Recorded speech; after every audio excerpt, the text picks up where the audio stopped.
Goeiemiddag aan almal. Ja, my Jesaja lering is bietjie agter. Ek vra verskoning. Ehm, so ek begin kyk het na Jesaja 42. Ek het omtrent by die eerste vers gekom en toe begin skryf en opsoek en op 'n hele aantal verse afgekom. En toe ewe skielik besef maar as ek oor vers 1 wil praat, net oor vers 1, het ek ten minste nog ten minste, net oor vers 1 kan ek maklik 'n uur na 2 ure praat. So, nou ja, dit was vir my 'n bietjie oorweldigend. En toe gaan sit ek en ek het 'n gesprek met AI gehad en ek het op 'n paar interessante verse afgekom. Dit gaan oor die vertaling wat eintlik in Jesaja 41 en Jesaja 43 is. Wag, ek het dit net hierso. Ja, daar's interessante vertalings. Dis in Jesaja 43 en dan in Jesaja 41. Ja, Jesaja 41.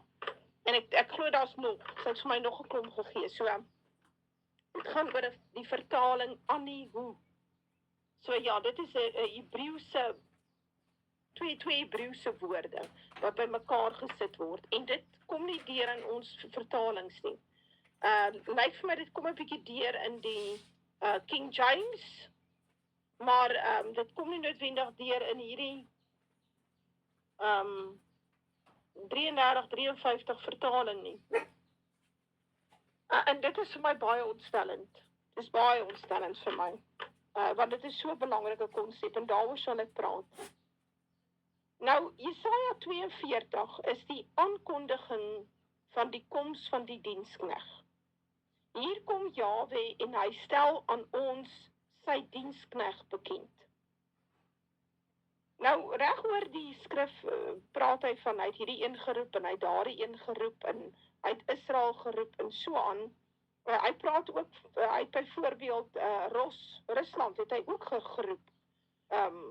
Putin is 'n geroepene, hy het hom geroep. Hy moet 'n werk doen vir Vader. Maar in Jesaja 42 kry ons die aankondiging van die dienskneg wat sal kom en hy is die verbond. So, dit is 'n geweldige belangrike hoofstuk. Is 'n hoofstuk wat reg oor die Nuwe Testament herhaaldelik aangehaal word. Jesus lees uit hierdie hoofstuk uit voor. Dit word so genoteer in die Nuwe Testament. So, 'n mens begin toe 'n bietjie verstaan die erns van hierdie hoofstuk. Nou, daar is ander hoofstukke na Jesaja 42 waar hy uitbrei oor die kneg, Jesaja 49, Jesaja 52, Jesaja 53, en eintlik nog ander. So as jy net 'n bietjie soek, dan kry jy 'n massiewe puzzle van 10.000 stukke en dit is 'n bietjie oorweldigend. Wat jy nou, jy weet ons as mense nou die puzzlebox uitgooi, né? Nou, en dan moet jy 'n ordentlike tafel hê, want anders is dit 'n gemors. En alles wat op die grond val, gaan die hond opvreet. So mense moet nou baie versigtig wees. So nou gooi jy die puzzle uit. En jy weet as die kleinkinders kom kuier, mag hulle nie naby die tafel kom nie, want dan is dit ook 'n gemors. So jy het nou byvoorbeeld nou so 'n groot tafel. Nou gooi jy al daai puzzelstukkies uit. En ja, dis 10.000 van hulle. Jy sal daar sit en omdraai aan puzzelstukkies dat dit nie snaaks is nie. En dan gewoonlik wat 'n mens doen is mens sorteer hulle 'n bietjie volgens kleur, al die blou bymekaar, al die rooi bymekaar en so aan. Dis nou maar wat ek gewoonlik doen. Ek is baie lief vir puzzlebou. My tyd om dit te doen is net nie beskikbaar nie. Maar miskien kom dit. Ek is lief vir quilting ook. Ek kan nie quilt nie. Kom ons sê ek is lief vir lappies komberse maak. Ek kan nie quilt nie. En daai vroue van die Appalachians wat kon quilt, hulle is my ver voor. Ek weet nie of hulle dit gedoen nie. Ek het nie die vermoë om dit te kan doen nie. Dit wys jou maar net die geduld en die hoë intelligensie wat daar was van daardie klomp mense wat vanaf Ierland en Skotland oorgekom het na die VSA toe. Vreeslik armoedig, met die klere aan hulle basse daar aankom. en toe vir hulle self 'n lewe gemaak het daar. Besondere mense. Hulle laat my baie dink aan ons ou voortrekker mense. Maar wat vir my belangrik is toe ek nou na hierdie hoofstuk kyk, is dat hy 'n aantal, soos ek sê, hy doen 'n aankondiging, en dan gee hy 'n aantal kenmerke. Nou dit is wat ek bedoel met die 10.000 stukkies. So, hierdie hele verhaal van die knegg het baie stukkies. En 'n mens moet probeer om dit bymekaar te sit, maar dit is 'n berg wat vir my voorlê, as ek nou dink ek moet dit gaan doen. Want dit is nie net deurlees en dan sit ons 'n paar verse bymekaar nie. Dit kan nie so werk nie. So 'n mens moet 'n ordentlike werk daarvan maak. Wat beteken jy sal amper van vooraf Jesaja moet deurlees om op te tel waar hy na die knegg verwys, sonder dat hy sê hy verwys na die knegg. Nou ja, nou dit is 'n groot projek. Ek weet nie waar gaan ek die tyd kry vir dit nie. Maar wat toe interessant is, die hele aankondiging, wanneer hy nou die verse gee, identifiseer hy die knegg. Hy sê, as ons nou lees, gaan jy dit agterkom. Die knegg is so, en hy sis, en so aan. En dit is waarvoor hy kom, hy gee die doelwitte van die knegg. So hy probeer hom identifiseer, en die Nuwe Testament se disippels en studente van die Nuwe Testament en apostels, hulle het die Ou Testament baie goed geken. En wanneer hulle dan nou hulle skrywes maak, hulle evangelies bymekaar sit, hulle idees bymekaar sit, dan gaan haal hulle dit uit onder andere Jesaja 42, om aan te dui dat Jesus Christus is die diensknegg wat moes kom volgens die Bybelse profesie. En hulle steun dan nou swaar op sekere dele van Jesaja, onder andere Jesaja 42. Nou, as 'n mens kyk na Jesaja 42, dan is dit interessant. Hy het hierdie aankondiging, en dan hier op die einde, want hy het 25 verse. Hier op die einde van hierdie hoofstuk, dan kom hy en hy gee 'n verwyt. Hy sê, luister, hy het hierdie dienste gestuur, en soos ek sê, vanaf vers 1, kom ons sê, tot en met vers 21, spandeer hy aan sy beskrywing oor hierdie diensknegg wat moet kom. En vers 22, 23, 24 en 25 gee hy 'n verwyt aan Israel. En hy sê vir hulle, nadat ek my diensknegg gestuur het om 'n nuwe lewe te gee, en 'n nuwe verbond te bring, en om 'n lig te wees vir die nasies, is julle nog steeds in die duisternis. Julle is nie by nie. Julle is 'n beroofde en 'n geplunderde volk. En dan sê hy, wie het julle oorgegee dat julle nou beroof en geplunder is? Hy sê, ek het dit gedoen. Want julle kon nie bly by my wette en my insettinge nie. Daarom het ek julle oorgegee, en julle is 'n beroofde en 'n geplunderde volk. En dis nie veronderstel om so te wees nie. Ons is veronderstel om vry te wees, 'n vrye volk te wees, in die nuwe verbond, besig om die pad te stap saam met die diensknegg. Maar dit het gebeur tot op 'n punt, en toe het die Baal godsdiens oorgeneem. En hoe langer ek met nuus besig is, hoe groter raak my woede vir die verraaiers en die handskakies, maar vir die Jode as sulks. Die Jode met die talmoediese geloof. Selfs die ateïstiese Jood en die kommunistiese Jood dien elke keer dieselfde doelwitte, naamlik die doelwitte van Satan, die Baal godsdiens. So gewoonlik maak nie saak watter kant toe hulle is nie.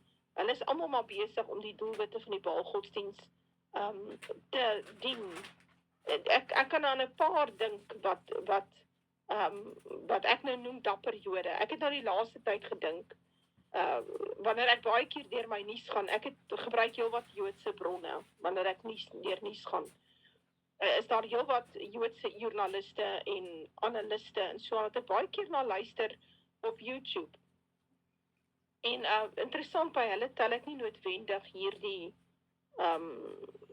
Baal godsdienst op nie. Interessant, by hulle kry ek 'n baie gebalanseerde, ek kry van hulle 'n baie gebalanseerde uitkyk op die wêreld. Hulle is nie Israeliete nie, en hulle sal nooit die Israel waarheid verstaan nie, maar dis asof hulle die Jode se boosheid en verwoesting, of hulle dit baie mooi kan insien.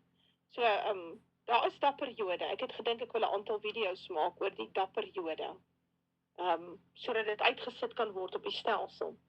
Daar is wat hierdie gemors wat tans oor die aarde heen spoel,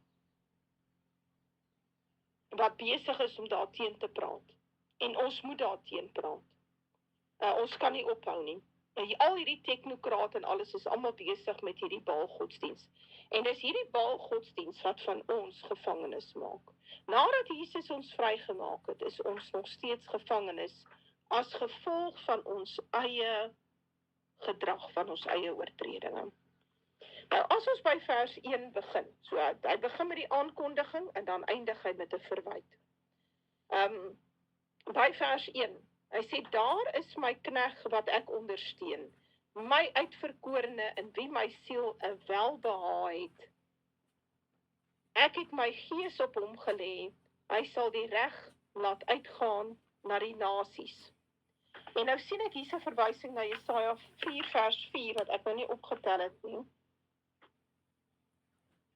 Ons kyk gou wat sê Jesaja 4 vers 4.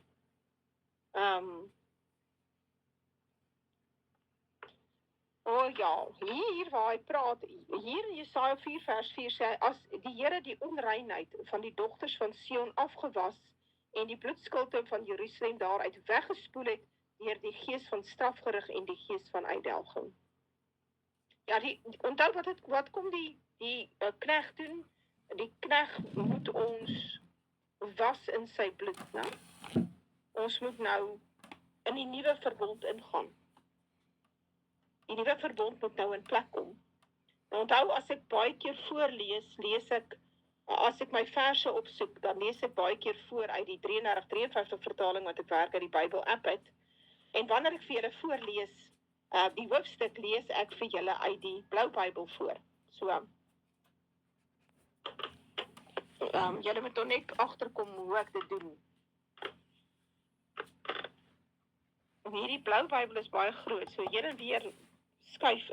Dit sal so lekker wees as ons 'n Blou Bybel app het. Dit sal fantasties wees. Want dit gaan dit baie makliker maak om 'n versie op te soek, en dan het jy ook 'n groter aantal bronne waarvan jy werk. Want die Blou Bybel is soveel dikker. Maar miskien kom dit nog in die toekoms. So, hy het hier, hy sê hy gaan sy knegg stuur. Nou, hierdie hele idee van dat daar 'n knegg kan kom, is iets wat vir Japie vanself 'n groot probleem is. Want hy gaan van die redenasie af uit, dat Jesus sê hy kom om te dien, en nie om nie gedien te word in Matteus 20 vers 28. Wat beteken, ons kan nie Jesus aanbid nie.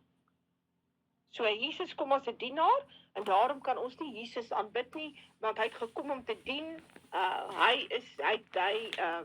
en hy is eintlik ook 'n diensknegt van die Vader, wat waar is, maar om daardie rede kan ons nou nie Jesus aanbid nie. Dit is sy redenasie. Nou, as ons kyk na hierdie knegg, dan sê hy, hierdie knegg is my uitverkorene. Dan sê hy, my siel het 'n welbehae in hom. En gewoonlik is jou siel jou DNA. Ons lees ons so in die skrif. Hy sê die siel is in die bloed van 'n dier. Hy noem dit spesifiek so. Jou siel is ook in jou bloed. As dit in die bloed van 'n dier is jou siel ook in jou bloed. En in die bloed vind ons 'n hele aantal goed. Mense wat nou bloed bestudeer sal vir jou dit sê, maar ons vind spesifieke DNA in bloed. Dan sê hy, Hy het sy gees op hom gelê. En dan gaan hy verder en sê, hy sal die reg laat uitgaan na die nasies. Nou daardie reg is die wet en die profete. Hy sal die reg laat uitgaan na die nasies, maar ek het iewers 'n bietjie gaan kyk na hierdie woord reg. Ek wil nou net kyk waar ek dit geskryf. Ja, in vers 4 praat hy daarvan weer. Hy praat weer van die reg wat hy gaan grond. En hierdie is 'n interessante woord. Ons gaan nou 'n bietjie na hom kyk as ons by daai vers kom. So hou dit maar net in jou agterkop. Dan so die reg het ek hier as die wet en die profete moet vervul word. Die nuwe verbond moet ingestel word en Israel moet herstel word. Hy sal al die reg laat uitgaan na die nasies. Hierdie nasies is Israel. Hierdie nasies is nie al wat leef en beef op die aarde nie. Dis nie al wat 'n Chinees is en 'n Mongool en 'n Indiaan en 'n Suid-Amerikaan en 'n Amazone boomhanger nie. En een wat skiet met ligpyle. Julle weet ons hulle skiet met so holgemaakte riet. En so maak hulle die diere dood met pylpunte nie. Dis nie vir wie hy kom nie. Hy kom vir die nasies van Israel. En ek gaan dit nou vir jou bewys. Nou, wanneer jy kyk na hierdie verse, kom ons kyk na vers 2, hy sal nie murmureer of uitroep of sy stem op die straat laat hoor nie. Hy sal nie murmureer of uitroep of sy stem op die straat laat hoor nie. En die verwysing hier is direk na Jesaja 53 vers 7. Hy is mishandel hoewel hy onderworpe was, en hy het sy mond nie oopgemaak nie, soos 'n lam wat na die slagplek gelei word, soos 'n skaap wat stom is voor sy skeders. Ja, hy het nie sy mond oopgemaak nie. So hier het ons 'n direkte verwysing, die twee loop saam, twee verse wat mekaar verifieer. En daar is nog verse wat by hierdie aankom, en kom ons kyk na Matteus 26 in die Nuwe Testament, Matteus 26 vers 36. Hier sê hulle, kyk of ek die regte vers het. Sorry, Matteus 26 vers 63. Matteus 26 vers 63 staan hier, maar Jesus het stil gebly en die hoëpriester antwoord en sê vir hom, ek besweer u by die lewende God, dat u vir ons sê of u die Christus, die seun van God is. En Jesus antwoord hom, u het dit gesê. En dan maak hy 'n uitspraak, hy sê, maar ek sê vir u almal, van nou af sal u die seun van die mens sien sit aan die regterhand van die krag van God en kom op die wolke van die hemele. Toe verskeur die hoëpriester sy klere en sê, hy het godslasterlik gespreek, wat het ons nog getuies nodig? Kyk nou het julle sy godslastering gehoor. Vir die Jode, en teen die tyd sit ons met die Baster Jood, né? Die Talmoediese Jood, die een wat later die Talmoediese Jood word. En vir hom, daar word aan die Talmoediese Jood, word daar die volgende verklaar. Julle sal die seun van die mens sien sit aan die regterhand van die krag van God en kom op die wolke van die hemel. En dit was vir hulle 'n godslasterlike uitspraak. Dit is nog, vir vandag nog, is dit steeds vir hulle 'n godslasterlike uitspraak. Want sê hulle, God kan nie mens word nie. Daai een rabbi, sotlike rabbi, maak dan die uitspraak. Hy sê, die Christene sê, you killed our God. Hy sê, maar if he was God, how can we kill him? Ja, dit is die Jode elke keer dis nou wat die bietjie argument wat hulle het oor die moord wat hulle gepleeg het daardie tyd. Want hierdie hele idee dat die seun van die mens, dat daar 'n liggaam is, 'n menslike liggaam, wat sal sit op 'n troon in die hemele, dit is vir hulle groot baie probleem. Hulle verstaan dit nie. Hulle het ook verstaan dat as hy sê, hy sit aan die regterhand van die krag van God, dat hy eintlik God is. Hulle het dit verstaan. En dis hoekom hulle sê, maar hy spreek godslasterlik. Hy sê dat hy die regterhand van God is. Dis wat hulle baie mooi verstaan het. Maar, volgens hierdie versie, het Jesus nie gemurmureer of uitgeroep of sy stem op die straat gehoor nie. Daar is nog 'n vers, ek gaan hom gou vir julle lees. En dit is hier by 1 Petrus 2 vers 33. Daar is nog verse, ek het hulle nou net nie almal opgeskryf nie. 1 Petrus 2 vers 23, skie stop. 1 Petrus 2 vers 23.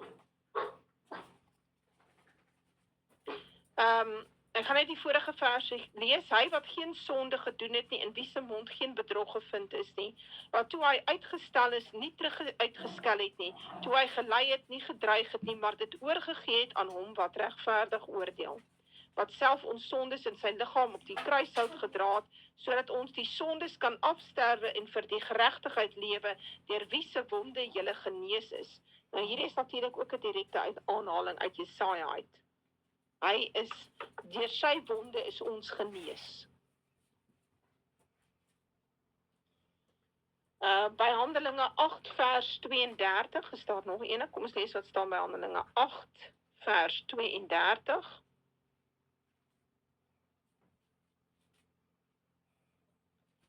En die gedeelte van die skrif wat hy besig was om te lees, dis nou van Filippus en die man op die wa, en die gedeelte van die skrif wat hy besig was om te lees, was dit, soos 'n skaap is hy gelei om geslag te word, en soos 'n lam wat stom is voor die een wat hom skeer, so maak hy sy mond nie oop nie. So hierdie is 'n direkte aanhaling, uit Jesaja 53 vers 7, wat dan nou staan in Handelinge. En dan kyk ons dat Jesus sê self in Johannes 1 vers 36, Johannes sê dit van Jesus, daar is die lam van God.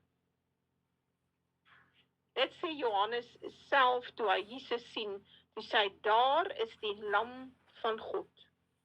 En soos ek sê, ons kry hierdie woordjie lam in Jesaja 53 vers 7, soos 'n lam wat na die slagplek gelei word, en soos 'n skaap wat stom is voor sy skeerders. Reg, dan gaan ons na vers 3. Die geknakte riet sal hy nie verbreek en die dowwe lampet nie uitblus nie. Hy sal deur waarheid die reg laat uitgaan. Nou daardie waarheid is deur die gees van waarheid. Sal hy die reg laat uitgaan. En hier is 'n verwysing, Johannes 14 vers 26. Kom ons kyk, na Johannes 14 vers 26.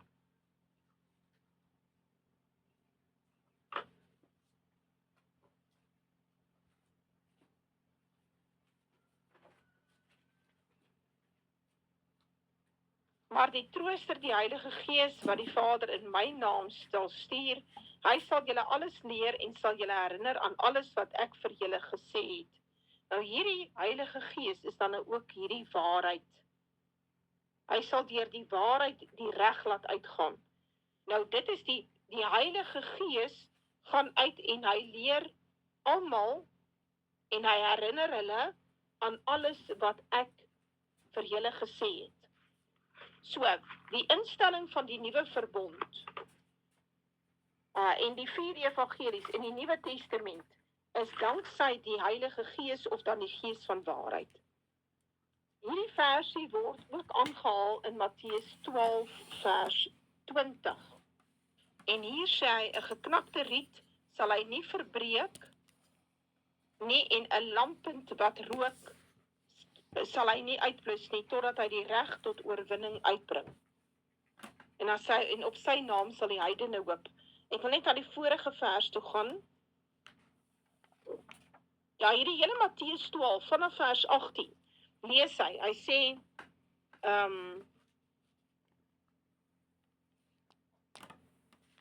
kom ons lees van vers 15 af.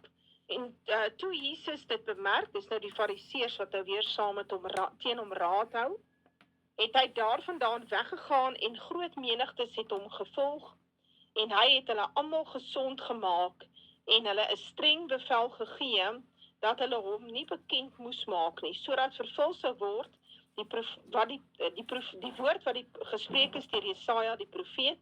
Kyk my knegt wat ek uitverkies het, my geliefde in wie my siel 'n welbehae het, ek sal my gees op hom lê en hy sal aan die nasies die reg aankondig.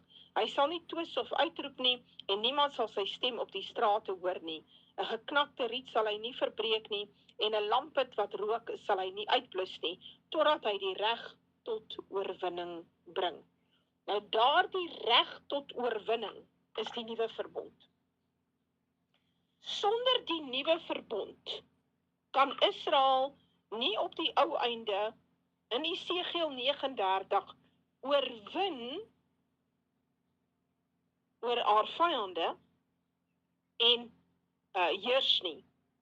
Daar moet 'n oorwinning kom, sodat Israel kan heers oor haar vyande volgens Daniël 7 se laaste verse en volgens hierdie hele verhaal van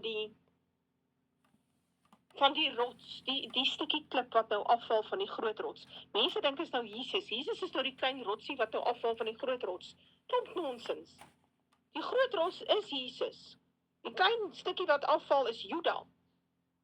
En dan staan hy die beeldstukkend aan sy voete. En dan word hy 'n groot rots wat die hele aarde vul. Hoekom word hy dan 'n groot rots? Hoe groei hy? Wel, die res van Israel word by hom vergader. As ek hierdie stuk lees, dan dink ek by myself, ek moet eintlik van dit 'n video maak, want dit is so 'n belangrike hoofstuk. Daar is so baie waarheid in hierdie hoofstuk. En dat ander mense ook dit kan verstaan. Van al die hoofstukke in Jesaja, soos ek sê, as mens hierdie begin lees, dan kan mens 'n hele boek begin skryf oor die knegt van die Here. Of die knegt wat ek ondersteun. Ek wil net sien, ja, hy sê hierso, ja, hy sê my uitverkorene in wie my siel 'n welbehae het. Wat sê die Grieks? Kyk my knegt wat ek uitverkies het, my geliefde in wie my siel 'n welbehae het. Nou wonder ek, hoekom staan hierdie kant geliefde en daai kant uitverkorene? Kyk, ons weet luister nou mooi, die Nuwe Testament haal aan uit die Septuagint uit, oorwegend. Hy haal aan uit die Grieks uit die Griekse Ou Testament uit. En daar is interessant die woord geliefde, in wie my siel 'n welbehae het. Dit behoort heel moontlik dieselfde woord te wees. Wag het ek is so, partymal as ek lees en dan nadat ek 'n hele preek voorberei, dan lees ek, dan is dit asof die Gees vir my sê, gaan kyk net bietjie wat staan daar, dan raak ek nou nuuskierig, so byt so bietjie vas, ek gaan kyk wat staan daar. Ja, luister hierdie is baie interessant.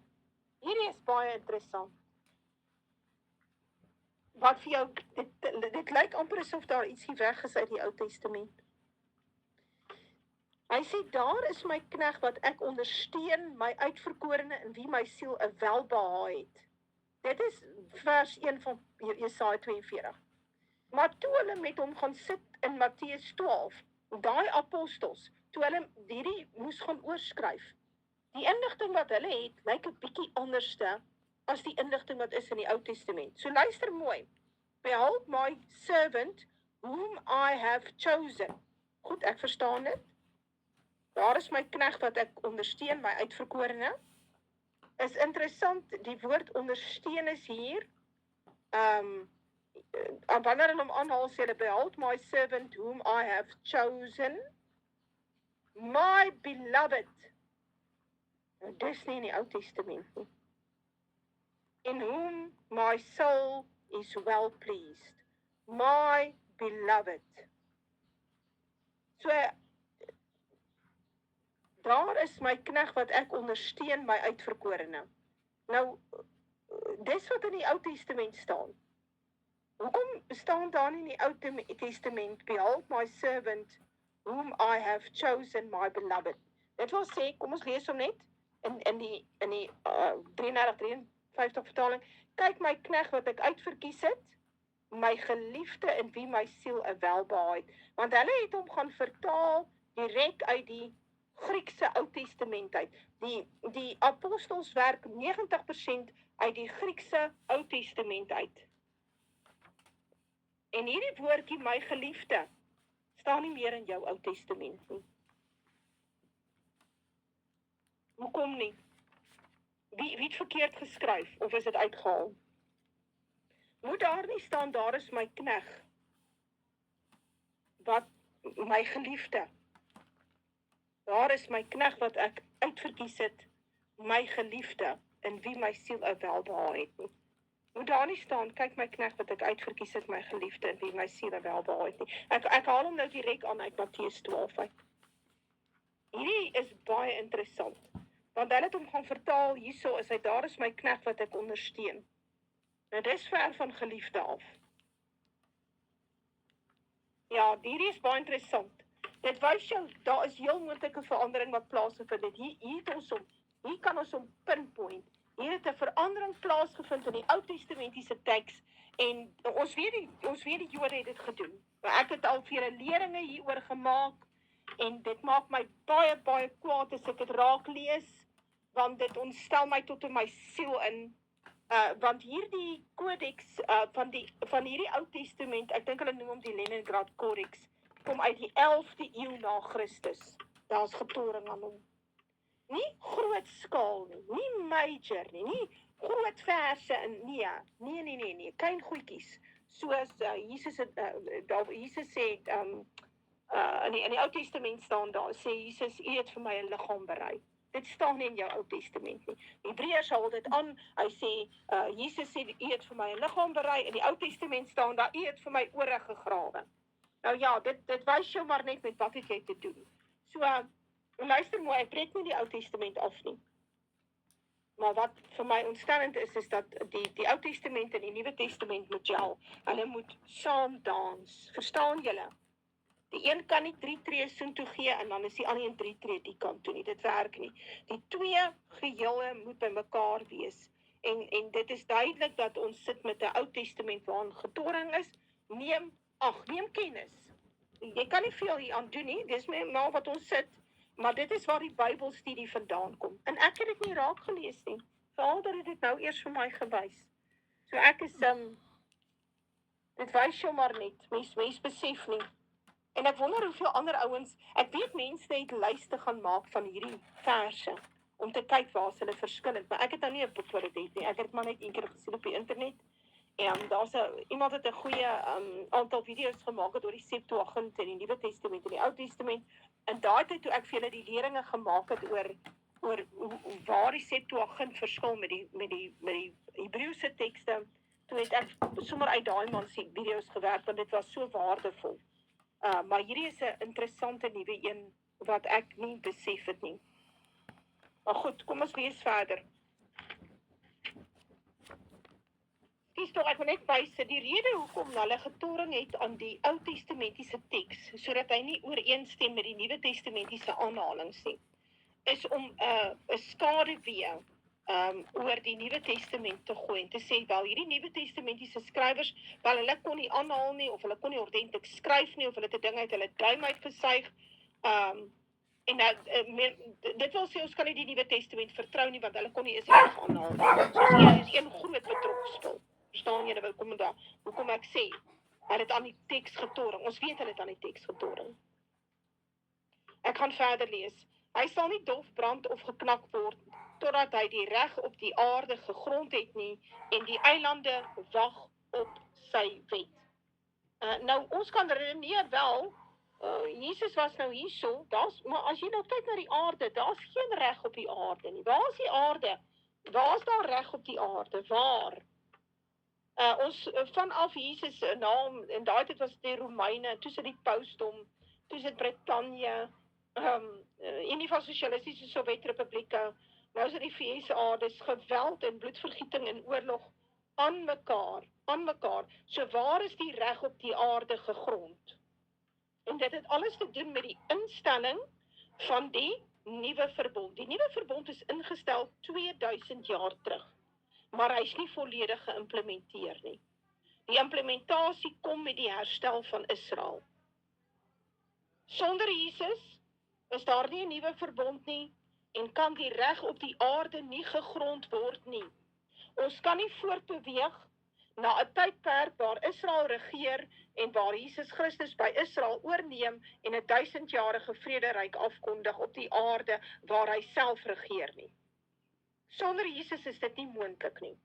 Want ek kry soms dat ek met mense te doen het wat dan nou Jesus Christus verwerp. Is nou Israeliete, blankes, wat vir jou sê, maar hulle kan nou nie, hulle verstaan nie van Jesus nie, hulle verwerp hom, hulle wag nog vir 'n verlosser, lyk soos die Jode. Nou, dit is die groot probleem. Hierdie herstel wat plaasvind waarvan Siener so mooi profeteer, hoe die tente in die wit tente in die Karoo gaan staan, en hoe Israel gaan herstel word hier in Suid-Afrika, en ons word die enigste blanke land tot in die verre toekoms, 'n groot, sterk landbou en fabriekland, ons sal die wêreld kos gee. Dis nie moontlik dat dit in plek kan kom as daar nie 'n Jesus Christus was 2000 jaar gelede nie. Want die een moet die ander vooraf gaan. En dis wat hy hierso sê. Nou, hy sal nie dof brand of geknag word totdat hy die reg op aarde gegrond het nie en die eilande wag op sy wet. Wie sê die eilande? Dis die Israel nasies wat flout op die see van Nephilim nasies. Dis hulle. Ons is die eilande wat flout op hierdie stadium. Die nie-blankes is die meerderheid. Hierdie Nephilim nie-blankes is almal die meerderheid. En die blanke lande is besig om te val. Ons sien dit nou elke nou en dan op die TV. Vers 5. So sê die El, Jahwe wat die hemele geskape en hulle uitgesprei het, die aarde uitgespan het saam met wat van haar voortkom, wat die asem aan die volk van haar gee en die gees aan hulle wat in haar wandel. Nou, ek het toe gaan kyk na hierdie woorde, asem en gees. Nou, hierdie versie lyk bietjie anderste in jou 53 vertaling.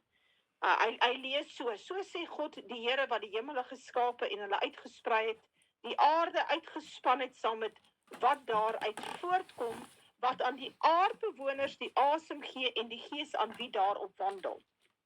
Nou, die woord, eerste een wat ons dan nog kan gaan kyk hier, is hierdie woordjie, ek het dit nou net neergeskryf, hierso, skus tog. Die woordjie is am, H5971, dis aardbewoners. Nou, ons sien in die Nuwe Testament, daar in Openbaring praat hy ook van die aardbewoners of die bewoners van die aarde.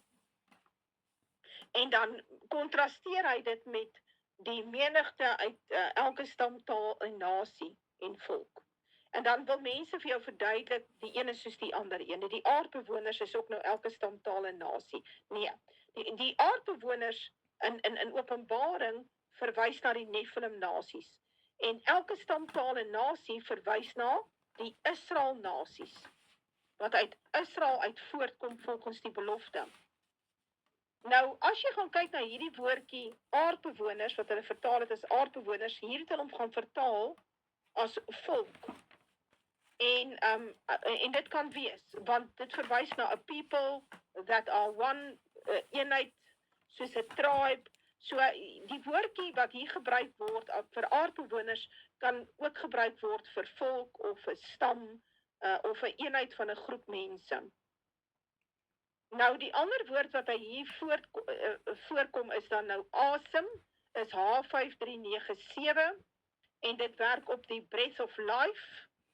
En jy kry hom in Genesis 2 vers 7 en ook in Genesis 7 vers 22. En dit het regtig te doen met asem. Asem. Nou, vir die Adamiet is daar asem ingeblaas. Maar wanneer hy kom by die verwoesting van die aarde met water, dan praat hy van almal wat die asem van die lewensgees in hulle het. Dit wil sê, almal wat asemhaal, wat kan sterf. Hulle, die wat kon sterf, die het gesterf, volgens die vloed. Want die wat aan die breath of life gehad het, hy praat van hulle. So, maar daar's 'n ander ene hier waar hy praat van die gees. Kom ek lees dit vir julle. wat die asem aan die volk van haar gee. Nou hierdie volk van haar is die volk van die aarde. Vir wie het hy die aarde gemaak? Vir die Adamiet. So hy gee die asem aan die Adamiete wat op die aarde woon. Die Adamiet is vir die aarde gemaak. Die aarde is nie vir die Adamiet gemaak. Die Adamiet is vir die aarde gemaak. Dan gaan hy verder en sê, en die gees aan hulle wat in haar wandel. So vir die Adamiet is daar 'n lewensgees gegee, 'n asem gegee, wat hy uitblaas wanneer hy sterf, maar daar is ook 'n gees aan die Adamiet gegee, 'n ruach. Die versie hier is die nommer is H7307, maar hierdie woordjie ruach kan negatief wees of positief, menende, dit kan gebruik word vir die Nephilim nasies ook. So, daar's 'n Nephilim koning, en dan sy ruach of sy gees, God sê hy het sy gees verhard, of wat ook al. So mens kry dit wel, en dan kry ons dat daar 'n ruach is van God. God se gees is ook dan 'n ruach, dis die Ruach Kodesh. Maar jy kry dan ook 'n ruach wat onder die Nephilim nasies voorkom, hulle het ook 'n ruach, hulle het ook 'n spirit. En dis eintlik logies, want dit kom van hulle vader Satan af. Hulle het nou maar net die bose gees in hulle. Terwyl Jahwe het die Ruach Kodesh of dan die Heilige Gees. So mens moet nie dink dat hulle nie 'n gees het nie. Hulle het ook 'n ruach, maar dit is dan 'n bose ruach. Vers 6. Ek Jahwe het jou geroep in geregtigheid, en ek vat jou hand en behoed jou en gee jou as verbond vir die volk, as 'n lig vir die nasies. So hier sien ons weer, Jahwe sê hy roep sy knegt, dan gaan hy verder in geregtigheid. Nou daardie geregtigheid wil ek net hier byvoeg, want 'n mens moet, God doen niks sonder 'n kontrak nie. Dis jammer die mense verstaan dit nie. Hulle dink, 'n versie soos Johannes 3 vers 16, en elkeen wat in hom glo sal gered word, is nou die versie wat sê, almal gaan nou gered word, jy moet net glo. Dit werk nie so nie. God werk volgens 'n kontraktuele stelsel, en daardie kontraktuele stelsel beskryf hy in detail dwars deur die skrif. Oral in die Ou Testament.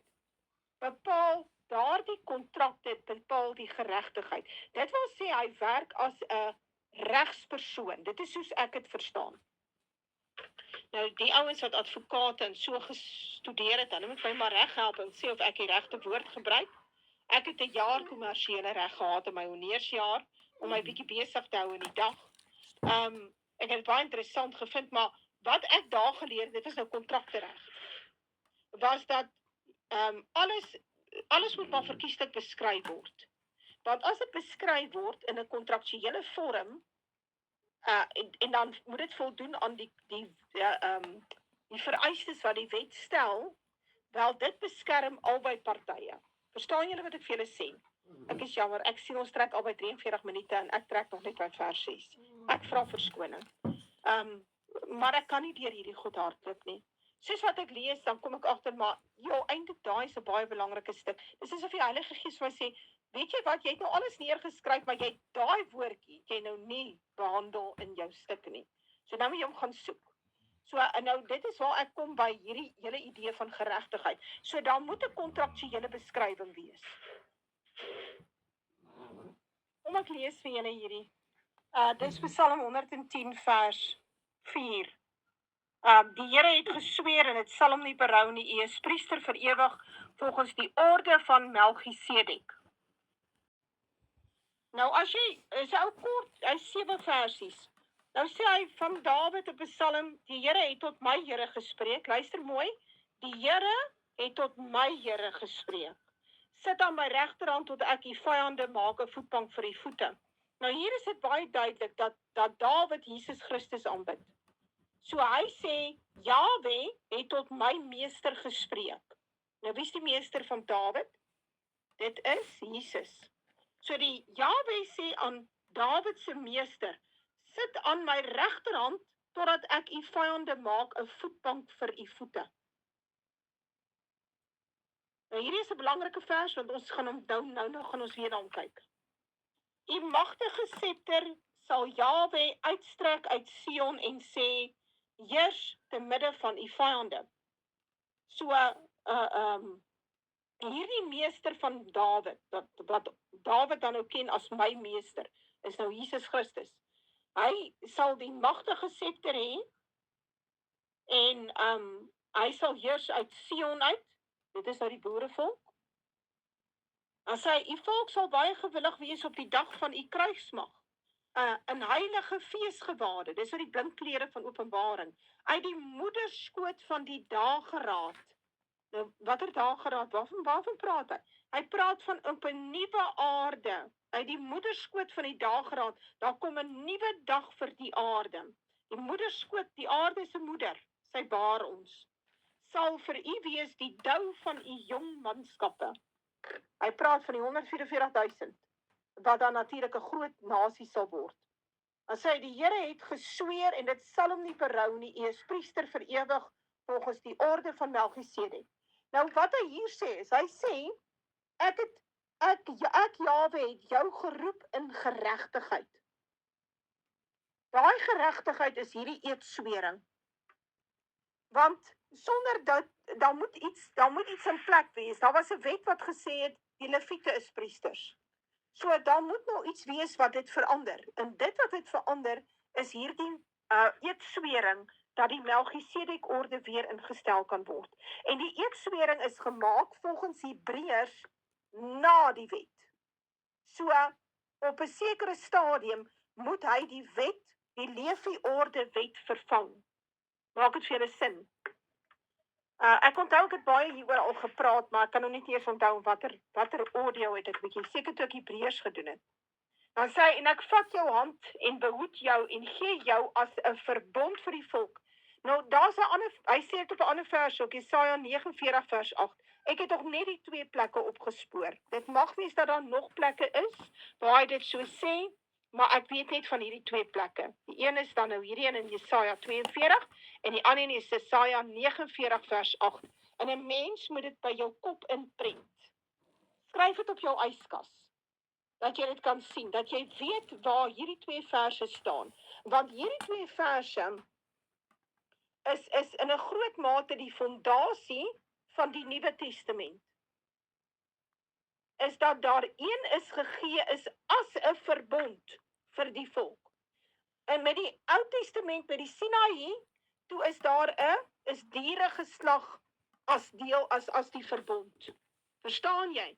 Want die wet sê, sonder bloed kan daar nie 'n verbond wees nie. So daar moet 'n bloedvergieting wees om 'n verbond daar te stel. Dit is hoe dit werk. Met die verbond met Abraham, moes hy die diere in die helfte deur sny, en dan sit hy hulle nou so weerskante van mekaar, dan beweeg Abraham deur tussen hierdie diere wat so geslag is. Hierdie kant is 'n dier, en die kant is 'n dier, die helfte van 'n dier, en die helfte van 'n dier. Nou dit kom daarop neer dat as een van die partye die verbond verbreek, dan kan die ander party hom opslag soos 'n dier, so in die middel deur. Verstaan julle, dit was hoe 'n verbonde gedoen is in die Ou Testament. Dit was nie net so gewees tussen Abraham en God nie, dit was standaard gewoonte. Eendag het ek 'n kort videoetjie daaroor opgespoor, en dit het nogal my oë oopgemaak. Ek sal kyk of ek hom weer vir ons kan kry. So, dit is baie belangrik, is daai manier waarop verbonde gesluit word. En in hierdie geval is Jesus Christus self die verbond. Nou gaan jy my vra, maar hoe is hy die verbond? Sy liggaam is die verbond. Sonder sy liggaam is daar geen verbond nie. En ek het dit nooit geweet nie. My predikant het dit nie vir my geleer nie. En ek is deur belydenis van geloof, ek was 'n top sonnaarskoolstudent, ek het sterretjies gekry in sertifikate. For what it's worth. Ek het dit nie geleer nie. Die predikant het dit nie geleer vir my nie. Ek het geleer van die Heidelbergse katekismus en die Dordtse leerreëls, wat ek tot vandag toe in elk geval nie kan onthou nie. Maar ek het nie skrif geleer nie. So hy sê, as 'n verbond vir die volk, en dan herhaal hy dit deur te sê as 'n lig vir die nasies. So hierdie verbond vir die volk is die verbond vir die volk Israel, en Israel word baie nasies, so hy's 'n lig vir die Israel nasies. Daar staan nêrens dis 'n lig vir al wat leef en beef nie. Maar weer eens, die Bybel is so geskryf dat die wat moet dwaal, dwaal.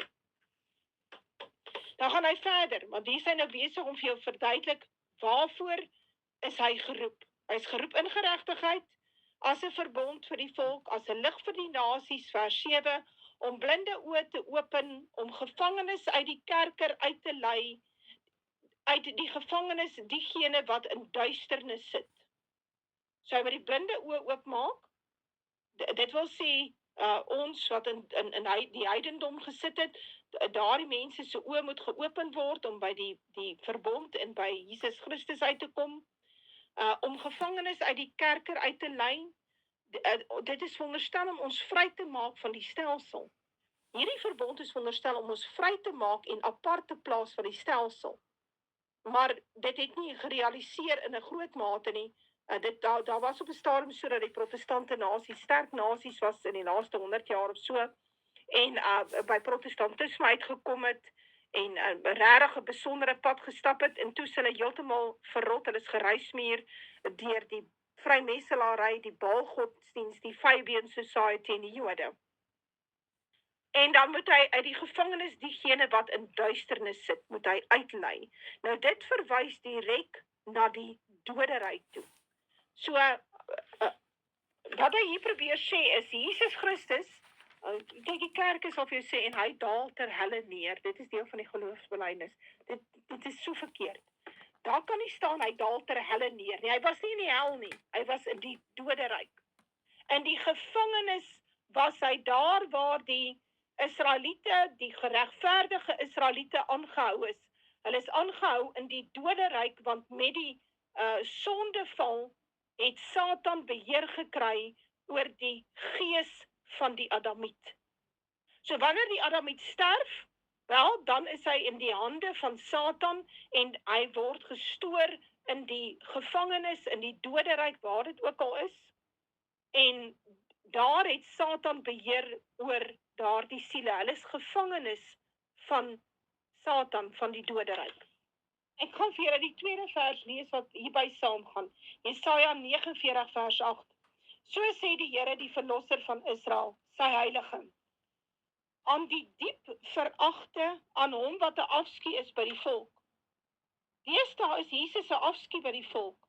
Tot die naam Jesus is 'n afskie by die volk. Jy kan dit nie glo dat ons so ver geval het nie. 'n knegg van die heersers. Nou, van watter heersers praat hy van? Hoe kan hy 'n knegg wees van heersers? Want Israel is aangestel oor die aarde om te kan regeer saam met die Adamiete. Hulle is mos nou Adamiete. So, hy kom as 'n knegg van die heersers. Hy kom as 'n knegg vir ons. Want as hy nie die nuwe verbond instel nie, is daar nie vir ons wat, al is ons heersers, of onderstel om heersers te wees oor die aarde, anders is daar nie vir ons redding nie. Dan gaan hy verder, as hy die konings sal dit sien en opstaan. Ja, op die ou einde sal dit so gebeur. Vorste, en hulle sal hulle neerbuig ter wille van die Here wat getrou is, van die heilige van Israel wat u uitverkies het. Dis vers 7. Ek gaan verder lees. So sê die Here, in die tyd van die welbehae het ek u verhoor, en in die dag van huil het ek u gehelp. Onthou, hy praat ook die hele tyd van Jesus, hy praat van die knegg. Hy sê, en ek behoed u, en ek gee u as 'n verbond. Daar herhaal hy dit.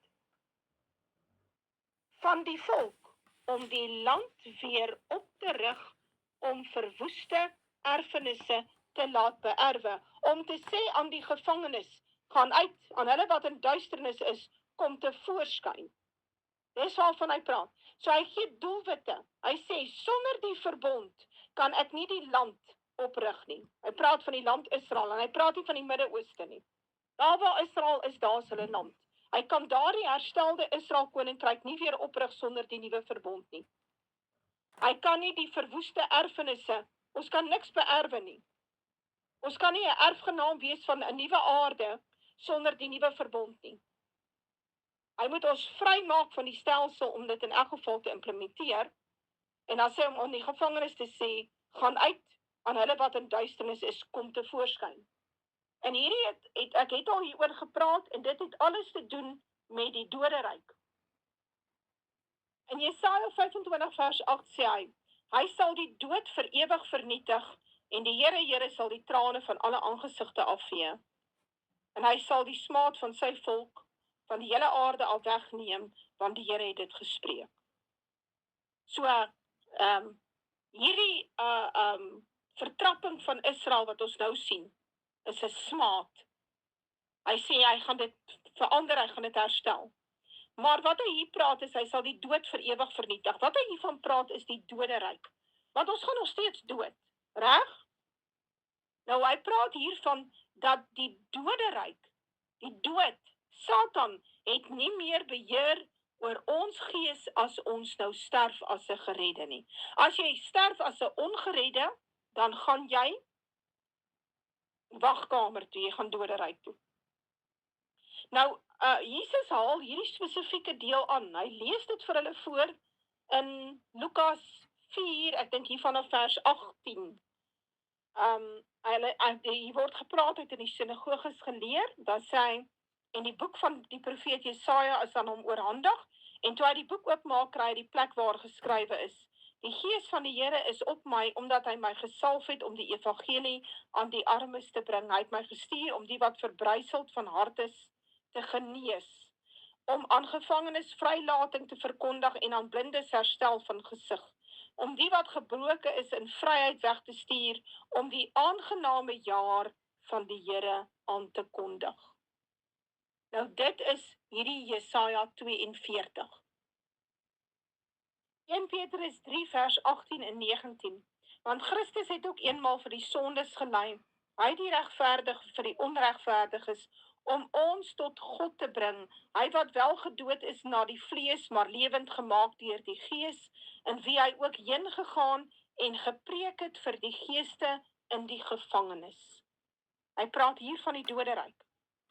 Reg, so, onthou nou is ons sterwe, volgens die nuwe verbond, as jy 'n gereddene is, jy's gedoop, jy het Jesus aanvaar as jou verlosser en zaligmaker, jy's binne hierdie nuwe verbond, wel dan kom haal Jesus jou daar waar jy sterf.